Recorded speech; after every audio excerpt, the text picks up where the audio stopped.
आजवर तुम्ही आदर्श घोटाळा, चारा घोटाळा असे अनेक घोटाळे ऐकलेले असतील, पण हा घोटाळा जरा नवीन आहे।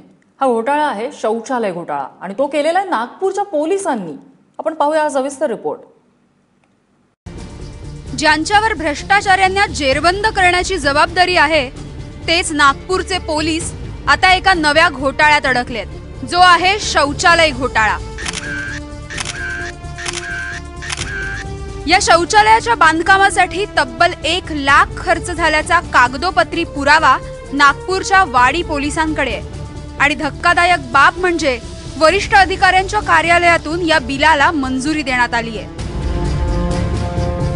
याच्याबद्दल जे आपण म्हणताय त्या दृष्टीने तर जी काही हे आहे ती योग्य ते प्रकारे चौकशी करण्यात येईल एसीपीच्या मार्फत आणि त्यानंतर त्याच्यावरती कारवाई करण्याची तरतूद आम्ही ठेवलेली आहे।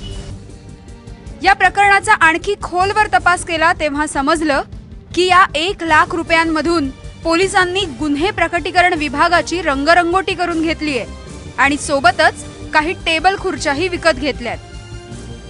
याबाबत योग्य ती चौकशी करून मग त्याच्यावरती जर काही त्याच्यामध्ये गैरव्यवहार असेल तर त्यानुसार त्या संबंधित अधिकारी असतील त्यांच्यावरती कारवाई करण्यात येईल। एकीकडे स्वच्छता मोहिमेच्या नावाखाली शौचालय न बांधता पैसे उकळणाऱ्या 18 कुटुंबांच्या विरोधात कारवाया झाल्यात, त्यामुळे आता पोलिसांवर अशी धाड कधी पडणार आहे हाच प्रश्न आहे।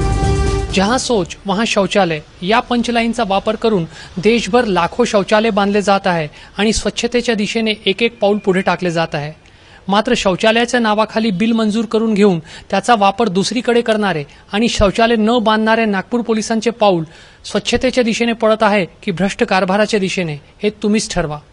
कॅमेरामॅन अतुल हिरडेसह रजत वशिष्ठ, एबीपी माझा, नागपूर।